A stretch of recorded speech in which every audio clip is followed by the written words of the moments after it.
What's up, y'all?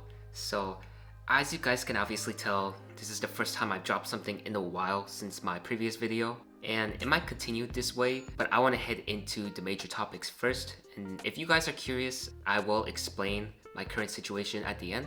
But on to the very important stuff. During my absence, a lot of craziness had just happened. CP3 getting done so dirty. Then we got the Giannis trade rumors, which feels like it's been going on forever. LeBron James 10 plus point streak ending, and in a poetic sense, which was a game-winning assist to Rui Hachimura in the corner to sink the Raptors away, which I will briefly talk about them later on, but overall, the NBA community just ended up witnessing so much, and the craziness still continues for today's slate of games, or as of this recording, starting with the one I watched the most, Houston Rockets hosting the Phoenix Suns. This wasn't the main event for all the craziness that had occurred, but it had some good narratives going. Dillon Brooks returning and facing off against his former team. Same thing with Kevin Durant. And what kind of propelled me to watch this was Phoenix was on a roll. They started out the season very rough at 1-4, but since then, before this Rockets game, they went on a 12-5 record. You know, so many of the role players are stepping up. They have many prolific three-point shooters on their team,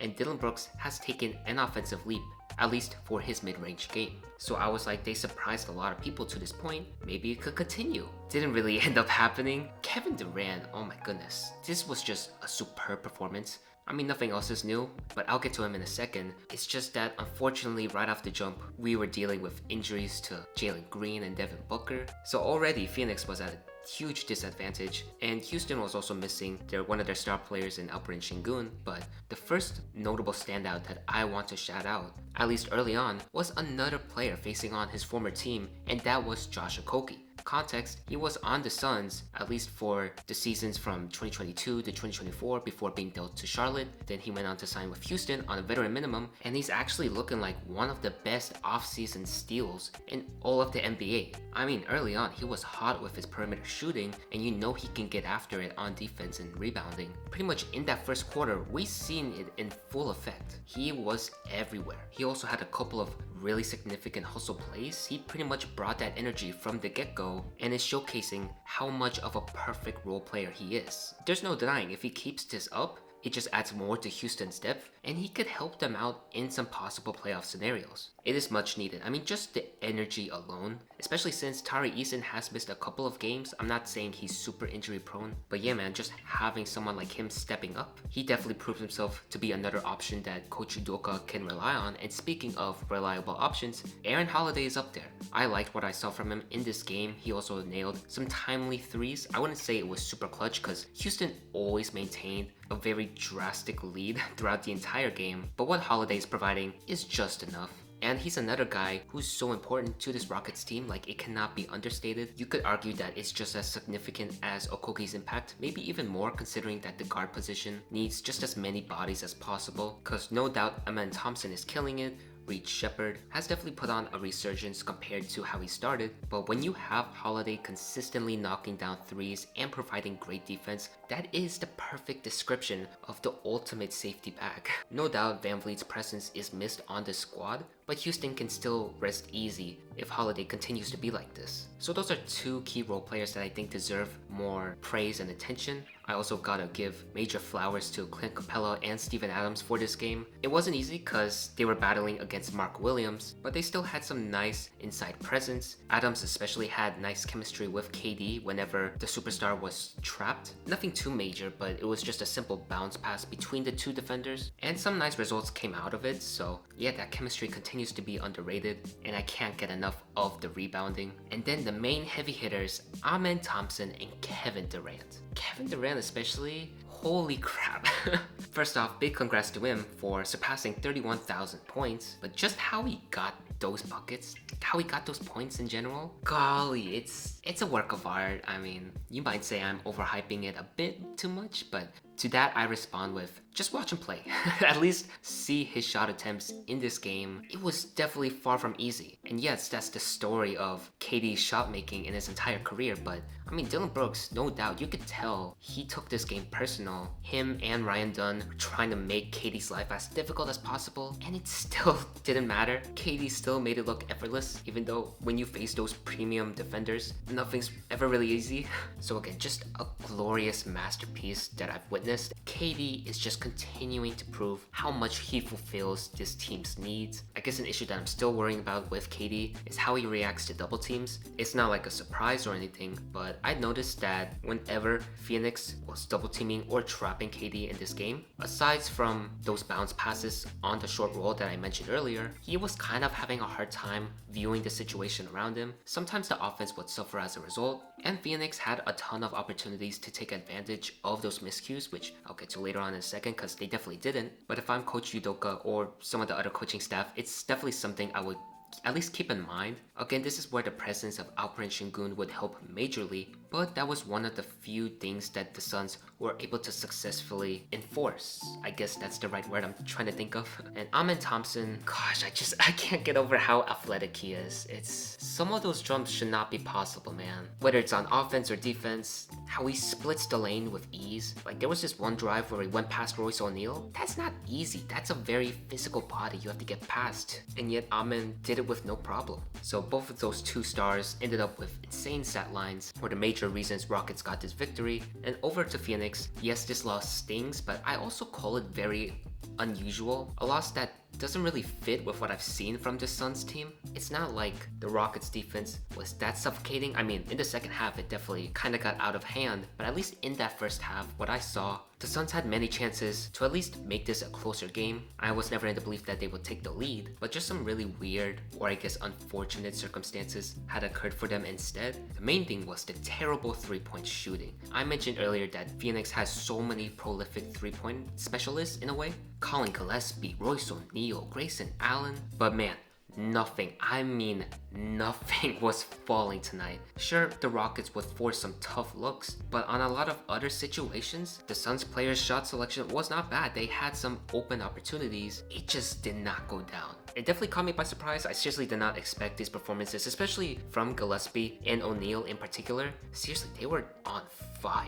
But I guess it just happens to be one of those nights, unfortunately. And while I don't believe that's going to fix every one of their issues that I saw from this game, like I said, they would have had a much better chance. Also, just a tiny flaw, but something I've noticed whenever I rewatch these Sun games, Mark Williams and also Iguodala, as much as I love their offensive output, they are so foul prone. And I'm not talking about the regular shooting or blocking fouls on defense, they just commit some unnecessary offensive turnovers. For Mark Williams, I noticed more moving screens than I would have liked to see. Again, it's not something I'm stressing a ton about, but I would have loved to see them at least work on that for a bit. And I guess if I had any last gripes of this Suns team, which there's not much to find because they're surpassing expectations, it's moving on from Nigel Hayes-Davis and Nick Richards. Nick Richards is to be expected. I mean, there are already rumors that he's being shopped on the trade market, but for Nigel Hayes-Davis, I don't even recall a single positive moment I've seen from him, and I really hope that doesn't sound too blunt or harsh because I really wish for the best for him.